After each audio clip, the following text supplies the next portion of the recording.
अपने इस वीडियो में देखने वाले हैं सीए फाइनल कॉस्टिंग का चैप्टर 1 का कुछ प्रैक्टिकल सम। तो इस चैप्टर का नाम है डेवलपमेंट इन बिजनेस एनवायरनमेंट और इसमें से जो सम्स आते हैं एग्जाम में मिनिमम 16 मार्क्स का आता है। 16 से 20 मार्क्स का भी आ सकते हैं, इवन किसी किसी टर्म में 20 मार्क्स से भी ज़्यादा का सम्स आ जाता है। तो आइए इस वीडियो में देखते हैं कुछ प्रैक्टिकल सम इस चैप्टर से। तो यहाँ पे अपने क्वेश्चन नंबर 1 कवर करने वाले हैं, जिसमें देखेंगे टोटल क्वालिटी मैनेजमेंट टॉपिक। तो रीड करते हैं question number 1। Hindustan bank limited HBL formerly known as Helco is an Indian multinational company.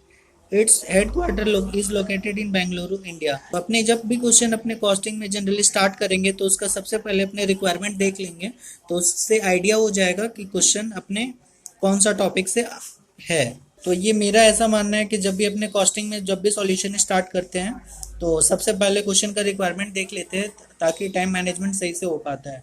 तो क्वेश्चन का जो रिक्वायरमेंट है, prepare statement showing total quality cost, मतलब टोटल क्वालिटी कॉस्ट पे ये क्वेश्चन है। अब इसको रीड करते हैं तो समझने में आसानी होगा। तो जैसा कि हमने रीड किया था, HBL एक इंडिया का कंपनी था और ये मल्टीनेशनल कंपनी है। इसका हेडक्वार्टर बेंगलुरु है।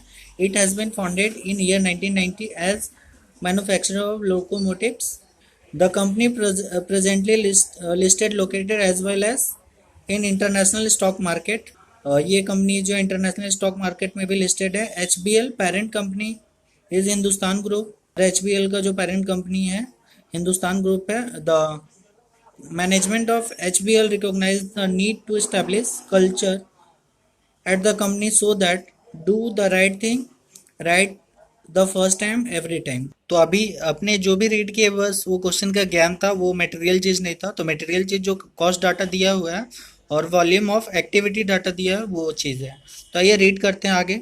Management is provide you following actual information for the most recent month of the current year. Management data दिया हुआ है मोस्ट रिसेंट मंथ का, करंट ईयर का, जिसमें कॉस्ट डाटा दिया हुआ है और यहाँ पे अपना वॉल्यूम एंड एक्टिविटी डाटा का दिया हुआ है। तो यहाँ पे जो है डेटा यहाँ पे दिया हुआ है, कॉस्ट कस्टमर सपोर्ट कॉस्ट दिया हुआ है 35 रुपीज़ पर आवर। यहाँ पे इक्विपमेंट टेस्टिंग कॉस्ट दिया हुआ है 18 रुपये per hour. Warranty repair cost दिया हुआ है 1560 रुपये पर बाइक और मैन्युफैक्चरिंग रिवर्क कॉस्ट दिया हुआ है 228 रुपये पर बाइक। उसके नीचे यहाँ पे volume of activity of data दिया हुआ है। बाइक रिक्वायरिंग मैन्युफैक्चरिंग रिवर्क यहाँ पे 3200 बाइक का रिवर्क होगा। यहाँ पे बाइक रिक्वायरिंग वारंटी रिपेयर, जिसका वारंटी दिया हुआ था उसका रिपेयर होगा 2600 बाइक का। और production line equipment testing time लगेगा 1600 आवर्स और यहाँ पे कस्टमर सपोर्ट सेंटर टाइम लगेगा 2000 आवर्स। और ऊपर रेट दिया हुआ है, यहाँ पे एक्टिविटी का दिया हुआ है, वॉल्यूम दिया हुआ है। तो इन दोनों को इंटू कर लेंगे तब मेरा टोटल कॉस्ट आ जाएगा। नीचे यहाँ पे एडिशनल इन्फॉर्मेशन देखते हैं। तो HBL carried out quality review of existing supplier to enhance quality level during the month at the cost of rupees 1,25,000. Due to quality issues in the month, the bike production line experienced unproductive downtime which rupees 7,50,000। जैसा कि यहाँ आप लोग देख सकते हैं कि HBL quality review वो अपना जो प्रिवेंटिव कॉस्ट है वो 1,25,000 का लगा हुआ है। उसके अलावा जो नीचे अनप्रोडक्टिव डाउन टाइम, ये तो इंटरनल फेलियर कॉस्ट है 7,50,000 का। तो अपने को यहाँ पे जो क्वेश्चन का रिक्वायरमेंट है स्टेटमेंट बनाना है टोटल क्वालिटी कॉस्ट का। तो मैं इसमें बता दूं कि टोटल क्वालिटी कॉस्ट में अपने 4 चीज़ देखते हैं generally: prevention cost, appraisal cost, internal failure cost and external failure cost. तो आइए देखते हैं इसके स्टेटमेंट कैसे बनाते हैं। तो यहाँ पे आप देख सकते हैं इसका solution. Statement showing total quality cost, सबसे पहले अपना प्रिवेंशन कॉस्ट आ गया टोटल क्वालिटी कॉस्ट का।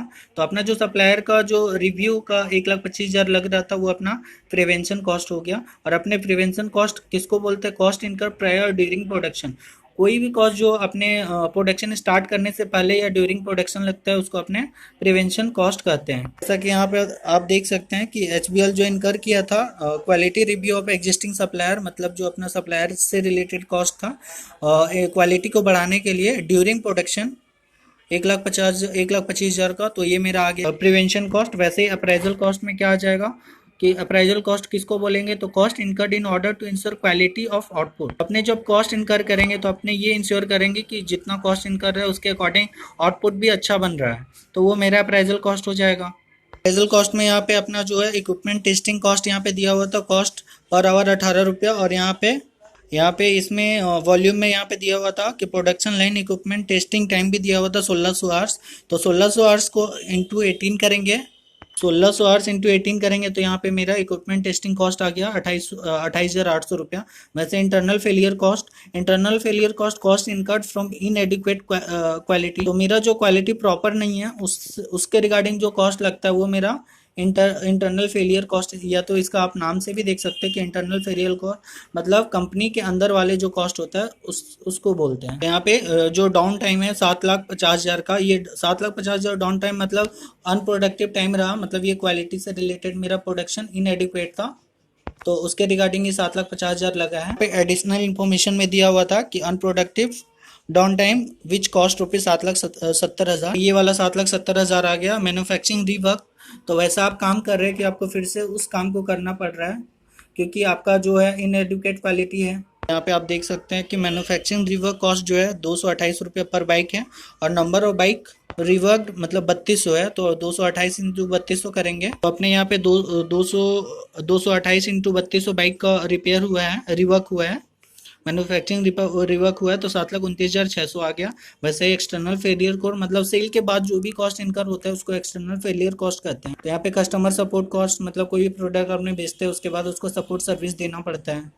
तो जैसा कि इस क्वेश्चन में यहाँ पे कस्टमर सपोर्ट में 35 इंटू 2,000 आवर्स 70,000 का कॉस्ट इनकर हुआ है। आप देख सकते हैं कस्टमर सपोर्ट कॉस्ट जो है 35 रुपये करके, और कितना कस्टमर सपोर्ट टाइम यहाँ पे 2,000 है, तो ये मेरा 35 इंटू 2,008 कस्टमर सपोर्ट आ गया 70,000 का। वैसे वारंटी रिपेयर यहाँ पे आप देख सकते हैं वारंटी रिपेयर का जो कॉस्ट है यहाँ पे 1,560 रुपये पर बाइक है, और नंबर ऑफ बाइक जो है जिसका रिपेयर हुआ है वारंटी में उसका 2,600 बाइक का रिपेयरिंग हुआ है, तो ये मेरा वारंटी कॉस्ट आ जाएगा। वारंटी रिपेयर कॉस्ट मेरा आ जाएगा यहाँ पे 1,560 रुपये इंटू 2,600 बाइक का, तो 40,56,000।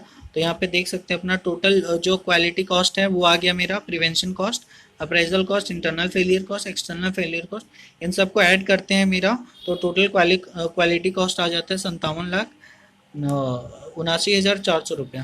तो अभी अपने ये क्वेश्चन नंबर 1 का सॉल्यूशन देख लिया। अब क्वेश्चन नंबर 2 में मूव करते हैं और क्वेश्चन नंबर 2 रीड करते हैं कि NZ limited implemented a quality improvement program and had the following result. Quality improvement program implement किया और उसका फॉलोइंग रिजल्ट था। तो ये देखते हैं, यहाँ पे पर्टिकुलर है 12 और 13 का फिगर भी दिया हुआ है।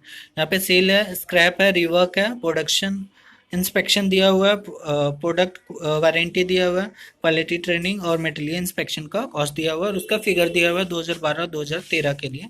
और यहाँ पे जो फिगर दिया हुआ है रुपीज़ इन 1000 है। अब क्वेश्चन का रिक्वायरमेंट देख लेते हैं कि क्या है। तो रिक्वायरमेंट का जो पहला है वो है classify the quality cost as a prevention, appraisal, internal failure and external failure and expenses each class of as a percentage of sale. तो इस क्वेश्चन का जो रिक्वायरमेंट है ये 4 तरह का कॉस्ट को आपने आइडेंटिफाई करना है और उसको as a percentage of sale calculate कर देना है, ठीक है, मतलब परसेंटेज ऑफ सेल भी निकालना है।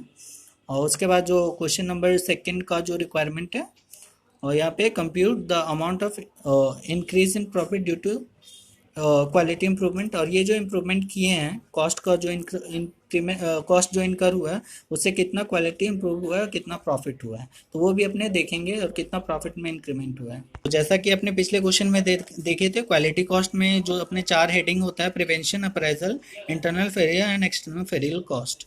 तो सबसे पहले जो है प्रिवेंशन कॉस्ट है, ये कॉस्ट जो इनकर होता है बिफोर और ड्यूरिंग प्रोडक्शन। अपना जो क्वालिटी का जो ट्रेनिंग होता है वो तो अपने बिफोर करते हैं या ड्यूरिंग प्रोडक्शन करते हैं। तो यहाँ पे आप देख सकते हैं क्वालिटी ट्रेनिंग का 2012 में 75,000 है और 2013 में 1,50,000 का। ये मेरा आ गया यहाँ पे प्रोडक्शन प्रिवेंशन कॉस्ट में क्वालिटी ट्रेनिंग का 2012 में 75,000 और 1,50,000 2013 में, और as a percentage of sale निकाल दिए तो वहाँ पे 75,000 डिवाइड बाय 6,000 इंटू 100 करेंगे 1.25%। अब ऐसे 150 डिवाइड बाय 6,000 इंटू 100 करेंगे तो 2.5% as a percentage of sale भी निकल गया मेरा। जैसे अब अपने देखते हैं अप्रेजल कॉस्ट क्या होता है। तो production inspection and material inspection जो क्वेश्चन में दिया हुआ है उन दोनों का फिगर यहाँ पे लिख दिया और सेपरेट वैसे ही परसेंटेज ऑफ सेल भी निकाल दिए। तो ये प्रोडक्शन इंस्पेक्शन है, मटेरियल इंस्पेक्शन, ये मेरा अप्राइजल कॉस्ट हो जाएगा। ये मेरा अप्राइजल कॉस्ट इसलिए होगा क्योंकि ये जो कॉस्ट है इनकर हुआ है टू इंश्योर क्वालिटी, जो प्रोडक्शन का जो क्वालिटी है उसको इंश्योर करने के लिए हुआ है, तो ये दोनों मेरा अप्राइजल हो जाएगा। और इंटरनल फेलियर कॉस्ट जो है स्क्रैप एंड रिवर्क आ जाएगा, जो अपना खुद का जो इंटरनल फेलियर कॉस्ट है वो, क्योंकि जो स्क्रैप होता है उसके लिए हम ही रिस्पॉन्सिबल होता है, रिवर्क करना पड़ता है, मतलब जो प्रोडक्ट पूरी तरह से सही नहीं रहता उसको फिर से रिवर्क करके ठीक करना पड़ता है, तो उसके लिए भी हम खुद ही जिम्मेवार होते हैं। तो वो मेरा इंटरनल फेलियर कॉस्ट आ गया। तो जैसे कि यहाँ पे आप देख सकते हैं 2012 में 600 500 as a percentage of sale यहाँ पे निकाल दिए। तो 6000 divide by sorry 600 divide by 6000 into 100 करेंगे तो यहाँ पे 10%। वैसे ही 5000 डिवाइड बाय 500 डिवाइड बाय 6000 करेंगे इंटू 100 तो 8.33% 2012 में यहाँ पे as a percentage of sale आ गया। वैसे ही 2013 में निकाल ली अपने। अब एक्सटर्नल फेरियल कॉस्ट का मतलब होता है जो आफ्टर सेल सर्विस से आफ्टर सेल जो कॉस्ट इनकर होता है। तो प्रोडक्ट का जो वारंटी अपने दिए हुए थे सेल करने की, हाँ आपका जो प्रोडक्ट है उसको हम 2 साल तक वारंटी पीरियड देंगे, तो सेल करने के बाद जो कॉस्ट इनकर हुआ तो वो मेरा एक्सटर्नल फेलियर कॉस्ट आ गया। तो यहाँ पे जैसे आप देख सकते हैं प्रोडक्ट वारंटी जो 300 2012 में इनकर हुआ था, और ये 5% कैसे आया, तो 300 डिवाइड बाई 6000 जो सेल का फिगर था इंटू 100, तो ये मेरा 5% आ गया। वैसे ही 150 रुपया जो है वारंटी कॉस्ट लगा है 2013 में, तो 150 डिवाइड बाय 6000 इंटू 100 करेंगे तो 2.5% आ गया 2013 का percentage of sale product warranty cost का। तो यहाँ पे जो टोटल कॉस्ट है 1755 रुपया 2012 में as a percentage of sale 29.25 है। वैसे ही 1300 2013 में लगा है और उसका 21.66%। तो जो कॉस्ट का जो रिडक्शन हुआ है यहाँ पे 1755 माइनस 1300, ये मेरा कॉस्ट कम हो गया है। तो अपने यहाँ पे देख सकते हैं as a percentage of sale में जो कॉस्ट इनकर हो रहा था 2012 में 29.25% और 2013 में जो कॉस्ट इनकर हो रहा था as a percentage of sale 21.66%, मतलब 2013 में कम कॉस्ट इनकर हो रहा था एज कंपेरिजन टू 2012। तो यहाँ पे जो सेविंग हो जाएगा कॉस्ट का वो कि प्रॉफिट का जो हो जाएगा कॉस्ट रिडक्शन जो हो जाएगा वो 29.25% माइनस 21.66%, मतलब 7.58% का रिडक्शन हो जाएगा as a percentage of sale. तो उस पर और ये जो रिडक्शन होगा उतना से प्रॉफिट मेरा इंक्रीज हो जाएगा, यानी कि जो 6000 था रुपीज इन 1000 इंटू 7.583% करेंगे तो 4,54,980 रुपये का जो है नेट प्रॉफिट इंक्रीज हो जाएगा मेरा। तो ये था क्वेश्चन नंबर 2 का सॉल्यूशन। अब अपने इसमें क्वेश्चन नंबर 3 रीड करते हैं। This 7-star sports company 7SSC is engage in manufacturing of cricket bat. ये जो कंपनी है क्रिकेट बैट का मैन्युफैक्चरिंग में इंगेज है। Following table shows the budgeted figures for the coming year, और आने वाले साल का बजटेड फिगर दिया हुआ है। सेल प्राइस दिया हुआ है पर यूनिट 4800। यहाँ पे कंपोनेंट एक सेट लगता है एक बैट को बनाने में 1200 रुपये का, असेंबलिंग को उसको असेंबल करने का 2000 लगता है, डिलीवरी कॉस्ट 800 लगता है, कंट्रीब्यूशन मेरा 800 आ जाता है। 4800 माइनस 1200 माइनस 2000 माइनस 800, तो ये मेरा कंट्रीब्यूशन आ गया। अब अपने क्वेश्चन का रिक्वायरमेंट देख लेते हैं। क्या क्वेश्चन का जो पहला रिक्वायरमेंट है, calculate the quality non conformance cost for the coming year based on budgeted figure, जो बजटेड फिगर दिया हुआ था, एंड सेल्स रिटर्न रेट। तो ठीक है, जो तो यहाँ पे क्वालिटी नॉन कॉन्फॉर्मेंट कॉस्ट का जो मतलब होता है cost of failure to deliver required standard of quality. तो वही हो जाता है कि आपने जो प्रोडक्शन किया है वो रिक्वायर्ड क्वांटिटी में नहीं है, तो उसके वजह से आपका कॉस्ट लग रहा है, तो एक क्वालिटी नॉन कन्फर्मिंग कॉस्ट हो जाता है उसका। यहाँ पे देख लिए थे वो जो डेटा दिया हुआ था सेल और उसका कॉस्ट का जो पार्ट था और कंट्रीब्यूशन का। उसके बाद अपने रीड करते हैं component like willow rubber grip and handle bar is set is in set, मतलब एक बैट को बनाने के ये 3 चीज़ लगते हैं, और brought and assembling process carried out to transform into a single bat, और ये सारा बनाने के बाद जो है और असेंबल करना पड़ता है और उससे एक बैट बनता है। Market is intentionally competitive market है, जहाँ पे ये जो कंपनी है करंटली होल्ड करता है 30% मार्केट शेयर, और यहाँ पे एनुअल डिमांड ऑफ मार्केट कितना है, 1 लाख यूनिट का है। तो इसका कितना खुद का हो जाएगा शेयर, मतलब 30,000 ये बेच पाएगा। 1 लाख यूनिट इंटू 30% इसका मार्केट शेयर है। 7SSC का मतलब 30,000 यूनिट ये इसका डिमांड है, एनुअल डिमांड मार्केट में। On reviewing the previous performance it is revealed that 3% bat supplied to customer were return for free replacement because of fault. तो कहने का मतलब है कि जो भी अपना जो 30,000 अपने बैट सप्लाई किए थे उसमें जो 3% बैट था डिफेक्टिव था, तो उसको रिप्लेस करना पड़ा। ठीक है, तो defective component which are initially brought in assembling process and held responsible for this. ये जो डिफेक्टिव था कब इनकर हो रहा था, जब अपने असेंबल कर रहे थे उस टाइम पे ये इनकर हो रहा था डिफेक्टिव वाला component. And these return bats cannot be repaired and have no scrap value. ये जो बैट जो 3% था 30,000 में अपने जो रिटर्न आ रहा था, और उसका कोई स्क्रैप वैल्यू नहीं है और उसको बनाया भी नहीं जा सकता, फिर से रिपेयर भी नहीं किया जा सकता। Supply of faulty bat to customer could be eliminated by implementing an inspection process immediately before the goods are delivered। तो इसको सुधारने के लिए एक प्रोसेस इम्प्लीमेंट किया जा सकता है इंस्पेक्शन का, कि पहले आप जांच कर लें कि ये बेड सही है, उसके बाद अपने भेजेंगे, तो इसके लिए कॉस्ट भी इनकर होगा। तो अपने जब ये inspection process immediately before goods are delivered establish कर देंगे, इम्प्लीमेंट कर देंगे, तो मेरा जो है this would improve customer perception, thus resulting in increase 5% in current market share, making in all total share of 35%। तो वही बोलना चाह रहा है कि जो अपना अगर ये इंस्पेक्शन प्रोसेस अगर अप्लाई कर देते हैं तो जो मेरा डिमांड है वो 35% से मार्केट शेयर में और बढ़ जाएगा। मतलब जो मेरा 30% था वो टोटल मार्केट शेयर अब 35% हो जाएगा। मतलब अब अपने जो आफ्टर इंस्पेक्शन प्रोसेस जो बैट का डिमांड होने वाला है वो 35,000, मतलब 1 लाख का 35% 35,000 होने वाला है। तो अपने यहाँ पे देखते हैं, सबसे पहले calculate quality non conformance cost for the coming year based on budgeted figure and sales return rate. तो यहाँ पे अपना सॉल्यूशन देखते हैं। तो calculation of quality of non conformance cost, तो इसका देख लेते हैं। जैसा कि आपने बात किए थे कि एनुअल सेल जो था मार्केट का वो 1 लाख था, और 7SSC जो कंपनी है अपना इस क्वेश्चन में उसका 30% मार्केट शेयर था, तो 30,000 यूनिट आ गया, जिसमें नंबर ऑफ रिटर्न बैट कितना हो जाएगा 3%, तो फॉल्टी बैट्स था। तो अपने जैसे 30,000 मतलब 100 बैट अपने बेच रहे थे, तो उसमें तो 3 तो फॉल्टी बैट ही हो जा रहा था, मतलब 97 सही था। तो 3/97 इंटू 30,000 टोटल सेल कर रहे थे, 928 यूनिट का जो 928 बैट जो है वो फॉल्टी था। तो कॉस्ट ऑफ 920 बैट्स मतलब 920 units that are replace free of charge. तो अपना जो कॉस्ट लग रहा था यहाँ पे अपने 4,000 कैसे है वो देखते हैं। तो 4,000 आया है यहाँ पे। कंपोनेंट में 1,200 लग रहा था, असेंबलिंग कॉस्ट लग रहा था 2,3200 एंड 800 लग रहा था डिलीवरी, मतलब 4,000 का यहाँ पे कॉस्ट आ जा रहा था एक यूनिट एक बैट को बनाने के लिए। तो 4,000 यहाँ पे 4,000 आ गया था। तो कॉस्ट ऑफ 920 यूनिट्स कितना हो जाएगा, 920 इंटू 4,000, यहाँ पे 37,12,000 ये मेरा ए में आ गया। वैसे ही यहाँ पे देखते हैं कंट्रीब्यूशन लॉस्ट मार्केट से ड्यू टू फॉल्टी बैट, मतलब फॉल्टी बैट जो प्रोड्यूस हो रहा था उसके वजह से कंट्रीब्यूशन कितना लॉस हो रहा था, मतलब 5,000 बैट अपने बेच नहीं पा रहे थे एक्स्ट्रा। और अपने इंस्पेक्शन प्रोसेस जब स्टार्ट किए उसके बाद मेरा 5,000 का एक्स्ट्रा बैट बिक रहा था।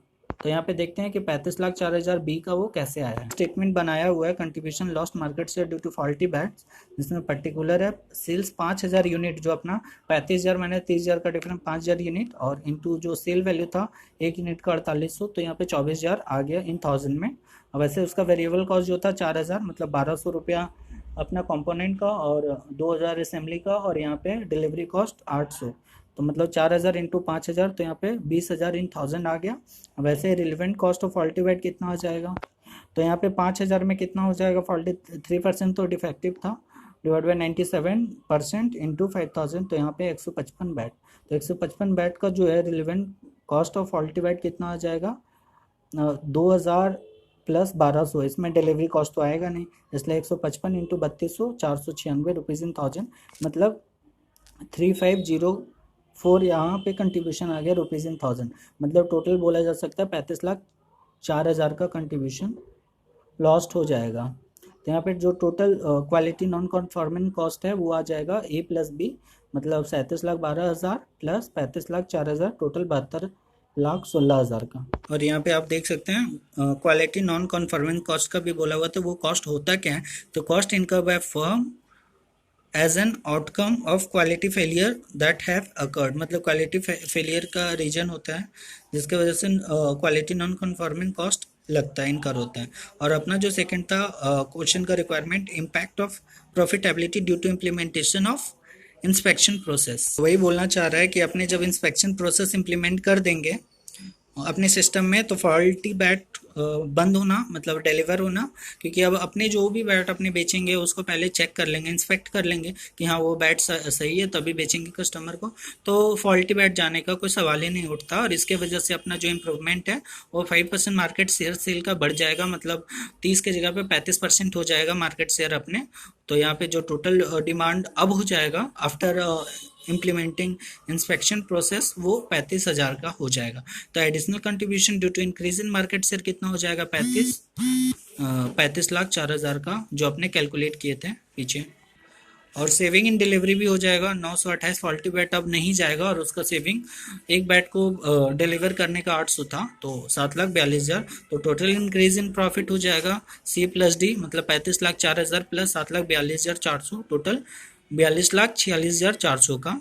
तो आज अपने इस वीडियो में इतना ही रखते हैं। क्वेश्चन नंबर 3 तक हम लोगों ने इसमें देख लिया है। अब अपने आगे आने वाले वीडियो में आगे का प्रैक्टिकल सम देखेंगे। तो मेरे इस चैनल को लाइक कीजिए, सब्सक्राइब कीजिए, ताकि आप लोगों को नया से नया अपडेट मिलता रहे। Thank you very much.